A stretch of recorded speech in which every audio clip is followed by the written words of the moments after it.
Major water issues on Cleveland's east side today after a 16-inch water main burst.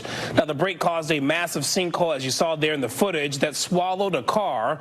News 5's Nadine Abasada is live in the South Collinwood neighborhood today with the latest. Yeah, Damon, we've stayed here on East 140th Street in Coit. I want to show you how the situation has evolved behind me. You can see Cleveland Water crew members working on that 16-inch water main break that led to the sinkhole and the flooding that took out 3 cars. But I want you to look a little bit closer.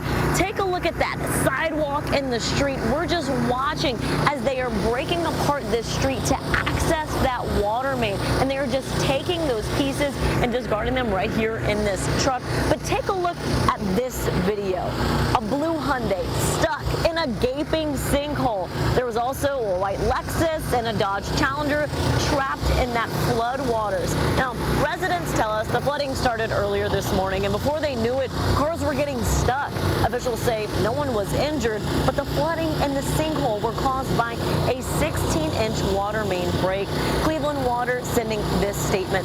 The leak on the water main on East 140th undermined the soil supporting the street pavement, causing the pavement to collapse. Our crews has the leak controlled and is continuing to make the necessary repairs. Now you can see them here still working on that. Still a lot of water, and it honestly looks like there's a lot of work still to be done. The most important thing is no one was injured, but if you are going to take the East 140th Street, as residents tell us, apparently a lot of people take this route.